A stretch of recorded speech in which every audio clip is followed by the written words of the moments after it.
हमें तो बताया जाता था कि जी पाकिस्तान के पासपोर्ट की इज्जत इतनी होगी कि पासपोर्ट हम देंगे तो कमाल हो जाएगा। कमाल हो रहा है। हमारी कतार डिफरेंट है। जैसे हम शूदर हैं, साउथ ईस्ट एशिया के अंदर हमारा ग्रोथ रेट, मैं माजरत चाहता हूं, मैं ग्रोथ रेट की तरफ जा रहा हूं, शर्मनाक नहीं है सर 1% ग्रोथ सर, और इंडिया 11% ग्रोथ सर। कि ये हमारे जो इमरान खान साहब हैं, जो रियासत मदीना का नाम लेते हुए थकते नहीं हैं, मुझे आप बताएं, इनको अब थोड़ी सी गड्डियां दे दें, ये अपनी माँ, अपनी बेटी, अपनी बहन, ये सब कुछ बेच डालेंगे।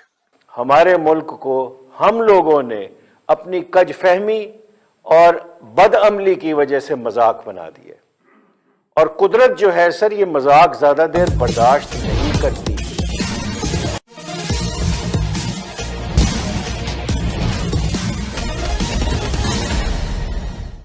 कभी कभी पाकिस्तानी मीडिया भी अपनी देश की नंगी हकीकत और भारत की तारीफ की कसीदे कस देता है। लोगों को अब यह लगने लगा है कि मदीने की रियासत का ख्वाब दिखाकर मिलिट्री के साथ गठजोड़ करके सत्ता पर अनधिकृत रूप से काबिज होने वाला इमरान खान अब कितनी बेइज्जती पाकिस्तान का कराएगा। इस पृष्ठभूमि में कुछ और चर्चा इस वीडियो ब्लॉग के अंतिम भाग में करेंगे। उसके पहले आइए सुनते हैं पाकिस्तान के एक जाने माने एंकर रिजवान राजी और उनके पैनलिस्ट द्वारा इस संबंध में क्या राय व्यक्त की जा रही है। हम सर किस दुनिया में बात कर रहे हैं? बाखुदा रजी साहब, मैं आपको अर्ज करूं, हमारे मुल्क को हम लोगों ने अपनी कजफहमी और बदअमली की वजह से मजाक बना दिया, और कुदरत जो है सर, ये मजाक ज्यादा देर बर्दाश्त नहीं करती। कौमें इस तरह आगे नहीं निकलती। साउथ ईस्ट एशिया के अंदर हमारा ग्रोथ रेट, मैं माजरत चाहता हूं, मैं ग्रोथ रेट की तरफ जा रहा हूं, शर्मनाक नहीं है सर 1% ग्रोथ सर, और इंडिया 11% ग्रोथ सर। हम किस दुनिया में किसको बेवकूफ बना रहे हैं सर? और फिर सेनेट के इलेक्शन के अंदर हम कहते हैं जी हम ईमानदारी से सारे मामलात हल करेंगे। रजी साहब, मैं भी इस दुनिया में रहता हूं, मुझे बता दीजिए पाकिस्तान में कौन सा मामला सरकारी जो है वो पैसे के बगैर हल होता है? मैं मिसाल तो नहीं दे सकता, मुझे अजीब लगेगा क्योंकि नाम मैं लेना नहीं चाहता। खुदारा हमारा मजाक ना बनवाएं, खुदारा मुल्क का मजाक ना बनवाएं, और खुदारा ये हरकतें ना करें कि पाकिस्तानी पासपोर्ट जैसे ही आप हीथ्रो पे लाए तो उन पे लर्जा तारी हो जाए और वो आपको अलग लाइन में ले जाएं कि हाँ जी बताएं कैसे आए हैं, आपका लंदन से क्या ताल्लुक है, आप क्यों तशरीफ लाए हैं। हमें तो बताया जाता था कि जी पाकिस्तान के पासपोर्ट की इज्जत इतनी होगी कि पासपोर्ट हम देंगे तो कमाल हो जाएगा। कमाल हो रहा है। हमारी कतार डिफरेंट है। जैसे हम शूदर हैं, हम बैनुल अक़वामी लेवल पे माने या ना माने हमारी कोई इज्जत नहीं है, और जिस तरह की हरकतें हम कर रहे हैं बैनुल अक़वामी इदारे, जिस भट्टी साहब ने बिल्कुल ठीक बात की है, एम्बेसीज, एम्बेसडर्स, क्या वो आपस में बातें करके हमारी तारीफ करते हैं सर? क्या हमारे सिस्टम को वो कहते हैं ये दुनिया का बेहतरीन सिस्टम है सर? क्या पाकिस्तान वाकई तरक्की कर रहा है सर? तो खुदारा आपके तवस्सुत से मैं अर्ज करता हूं कि गोएबल्स को फॉलो ना करें, उसने जर्मनी को बर्बाद कर दिया था, और आखिर के अंदर सर बर्बाद कर दिया था सर गोएबल्स ने, और आखिर में सर जो हुआ था से उसने 120 मिलियन जो पाउंड थे उनका लोन लिया था। खैर ये बात हम आगे जाके करते हैं सर भट्टी साहब के साथ। भट्टी साहब, इससे पहले बांग्लादेश, बर्मा और भारत के जो कैपिटल थे इस खित्ते के अंदर, उनके अंदर रौनक लगी हुई थी, जलसे और मुजाहरे चल रहे थे। माशाल्लाह हुकूमत ने कहा कि अल पाकिस्तान जो है, पाकिस्तान, उसके दारुल हुकूमत में भी रौनक लगा दी जाए, तो उन्होंने लगा ली है। लेकिन जरा सीरियस मौजू है, FATF को हम बता रहे हैं कि हमने डॉक्यूमेंटेशन कर ली है। इस्लाम भट्टी साहब, हम लिख लिख के बता रहे हैं, रिपोर्टें पेश कर रहे हैं। वो भाईजान जब ये वीडियो देखेंगे वो, और यकीनन देखेंगे कि इतने करोड़ करोड़ रुपया हाथों हाथ कैश दे विच डील हो रहा है, तो वो तो हमारी रिपोर्ट उठा के बाहर फेंकेंगे ना कि जो 21वीं सदी की जो रियासत का एक ख्वाब दिखाया गया है हमें, अगर ये रियासत है तो रईस साहब माजरत के साथ मुझे तो बांग्लादेश का ही वीजा ले दें, मैं तो जाऊं यहां से किसी भी तरह।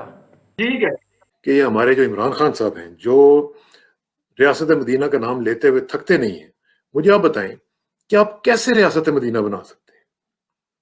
आपके ये लोग थे ना, आपने इनकी ये तरबियत की।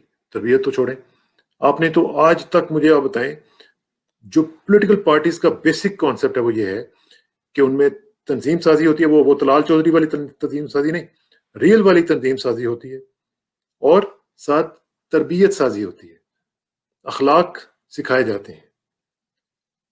ना आपने तंजीम साजी की, ना आपने तरबियत साजी की, आपने पॉलिटिकल पार्टी खड़ी करके रख दी और आपने सिर्फ देखा कि इलेक्टेबल्स होने चाहिए। आपने पहले चंद साल कंप्रोमाइज नहीं किया, फिर आपने कंप्रोमाइज शुरू किए और आप रिजल्ट देख लें। ये बेगैरत लोग हैं, ये वो लोग हैं जिनके अंदर गैरत नाम की, वो आपको याद है ना हेमल कांसी की दफा जब उस अमेरिकन लॉयर ने ये कहा था कि अपनी मां को भेज देंगे। लिटरली स्पीकिंग ये वो लोग हैं कि जिनको आप थोड़ी सी, ये जो गड्डियां गिन रही थी ना, एक औरत और बाकी लोग भी पैसे गिन रहे थे, इनको आप थोड़ी सी गड्डियां दे दें, ये अपनी माँ, अपनी बेटी, अपनी बहन, ये सब कुछ बेच डालेंगे। ये वो लोग हैं और इनको हमने अपना सर का ताज बनाया हुआ होता है। यही हमारे वजीर होते हैं, यही हमारे मुशीर होते हैं। सीपीआई इंडेक्स 2018 का और सीपीआई इंडेक्स, ये जो हमारा इसेंशियल कमोडिटीज का है जिसको आप इन्फ्लेशन बेस करते हैं, ये 26% नहीं है। इस 2 साल के अंदर जो इंक्रीज हुआ है वो 250% से लेके 500% तक हुआ है। कई चीजों में, सब में नहीं, कुछ में 75% हुआ है, कुछ में 100% हुआ है, कुछ में 200% हुआ है। तनख्वाहें बढ़ाई नहीं है आपने, डरा आप रहे हैं लोगों को, बूढ़े लोगों को, बेचारे 65 साल 70 साल के लोगों को, कि तुम्हारी पेंशन जो है वो बोझ है हुकूमत के ऊपर और तुम्हें पेंशन से फारिग कर देंगे। आप अंदाजा करें अगर वो बूढ़े लोग भी शामिल हो गए इस पूरे ग्रुप, इस एहतजाज में, तो आप मुंह दिखाने के काबिल नहीं रहेंगे किसी आदमी को। 15 अगस्त 1947 को स्वतंत्रता मिलने के बाद भारत और पाकिस्तान अपने अपने अलग रास्ते पर निकल पड़े। भारत जहां एक तरफ धर्मनिरपेक्षता का रास्ता चुना, वहीं पाकिस्तान अपने को एक इस्लामिक स्टेट घोषित कर दिया। भारत ने अपने स्वतंत्रता प्राप्ति के 2 साल के भीतर ही संविधान बनाकर लोकतंत्र की आधारशिला रखी और जनवरी 26, 1950 को यह संविधान लागू भी कर दिया गया। दूसरी तरफ पाकिस्तान अपने लिए लोकतंत्र की आधारशिला रखने में 9 साल का समय लगा और 1956 में वहां पहली बार संविधान सामने आया, पर इसके कुछ प्रावधानों में इतना मतभेद पैदा हो गया कि इस संविधान को भी लागू होने के पहले ही खारिज कर दिया गया और फिर उसके 2 साल बाद 1958 में वहां सैनिक सत्ता स्थापित कर दी गई।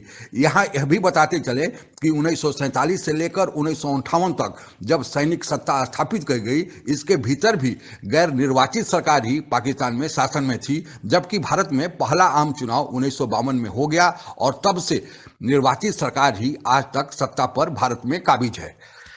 पाकिस्तान में 1962 में दूसरी बार संविधान बना, पर इसको भी लागू करने के पहले ही निरस्त कर दिया गया। उसके बाद तीसरी बार 1973 में नया संविधान बना जो अभी लागू है।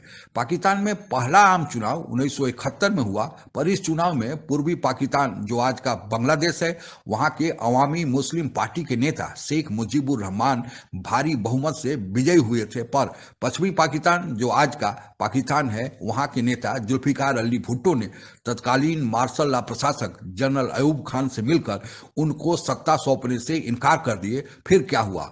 उसके बाद पाकिस्तान का बंटवारा हुआ और बांग्लादेश का जन्म हुआ, जो अब यह इतिहास का हिस्सा है। पाकिस्तान में लोकतंत्र कभी भी पल्लवित पुष्पित न हो पाया, इसका मुख्य कारण वहां की सेना है।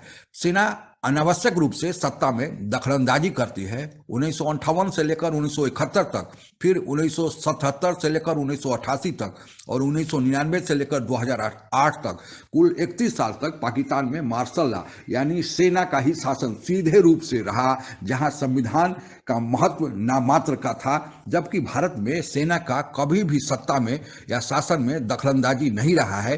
केवल एक बार श्रीमती इंदिरा गांधी ने 1975 से लेकर 77 तक की अवधि में राष्ट्रपति शासन लगाया था। पाकिस्तान में जो आज का संविधान है, उसमें वहां के अल्पसंख्यक हिंदू और ईसाई आदि को बराबर का दर्जा नहीं दिया गया है, यानी उनको कुछ महत्वपूर्ण पदों पर पाकिस्तान में जाने से प्रतिबंधित किया गया है, जबकि भारत का संविधान धर्मनिरपेक्षता के साथ साथ समानता का भी अधिकार देता है और यहाँ के माइनॉरिटी मुस्लिम, ईसाई आदि किसी भी महत्वपूर्ण पद पर भारत में जा सकते हैं। असल में पाकिस्तान में भले ही चुनी हुई सरकार सत्ता में हो, पर पर्दे के पीछे से सेना ही वास्तव में सत्ता का संचालन करती है। इसलिए पाकिस्तान के वर्तमान प्रधानमंत्री इमरान खान नियाजी को इलेक्टेड प्रधानमंत्री न कहकर सिलेक्टेड प्रधानमंत्री कहा जा रहा है। सेना का सत्ता में दखलंदाजी न हो, इसके लिए वहां पर एक लंबे समय से जन आंदोलन पीडीएम के बैनर तले चल रहा है। उसका परिणाम क्या होगा यह आने वाला वक्त बताएगा, पर हमें अपने लोकतंत्र को अक्षुण्ण रखने के लिए, कामयाब बनाए रखने के लिए आज यह शपथ लेना है कि कल जो लाल किले पर घटना हुई उसकी पुनरावृत्ति भविष्य में न हो। आज के लिए बस इतना ही। आप अगर हमसे जुड़ा रहना चाहते हैं तो कृपया मेरे चैनल को सब्सक्राइब करें तथा बेल आइकन भी दबा दें ताकि नई वीडियो की जानकारी तुरंत आप तक पहुंच जाए। धन्यवाद। जय